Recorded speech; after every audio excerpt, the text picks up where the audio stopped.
Hi, my name's Denise Salmon. I'm the managing broker at RE/MAX Masters and RE/MAX Crest, and I'd like to welcome with me today Jeff Donohoe. Jeff's licensed in our North Vancouver office. He's been a realtor for coming up 32 years now, 28 of them with us at RE/MAX. You won the Titan Award in 2020, which is a huge accomplishment. Congratulations. Thank you.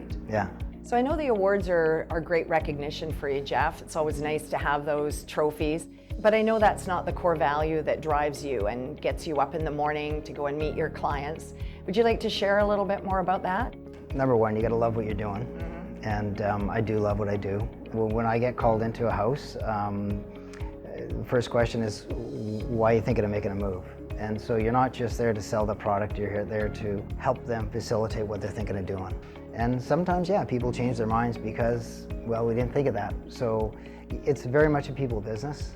But if you take care of your clients, they will take care of you. Exactly. No, that's great. It is very much a relationship-based business. You become their trusted advisor, and the fact that they trust you with one of the biggest assets they'll ever have is huge. And I think that speaks volumes to why you've been as successful as you have.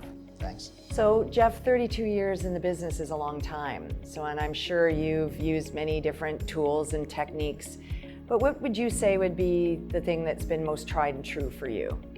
Probably the biggest thing is staying in touch with the clients. Got to stay the course and be persistent. So consistency, persistence, whatever you're doing, you just keep doing more of it. Yeah.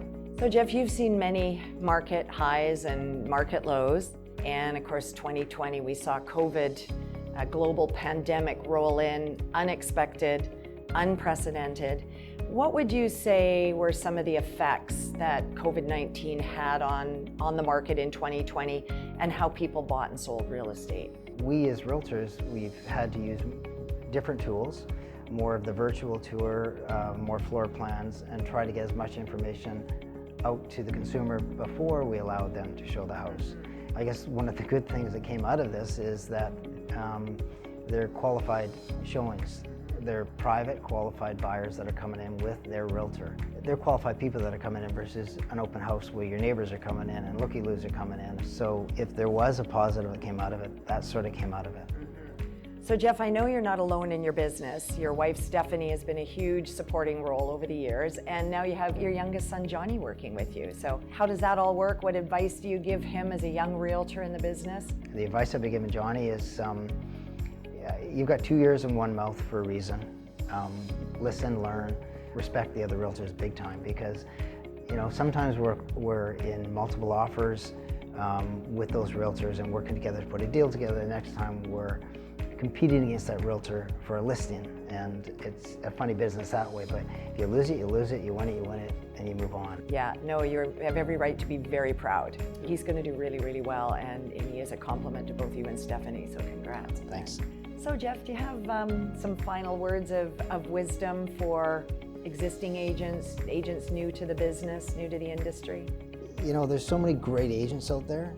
Find some that you think have done a great job, and ask them to go along on a listing presentation or take buyers out, or when we did open houses, attend an open house with them and see how they work the open house.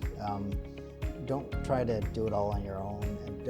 And personally, I co-listed a bunch of my first properties with different agents, and don't be scared to co-list properties. And I know they're worried about giving up some of their income, but I think what they learn will outweigh that. And pick people that you think do business the way you would want to do it, and do a co-list. It's a business that will give back big time, but it takes a commitment for sure. It's so true. It's a business, and it requires investment in your business and in yourself. Absolutely. So that's great. Thank you. Thank you very much for sharing your words of wisdom. Really appreciate you coming by. Thanks, Denise. Thank you.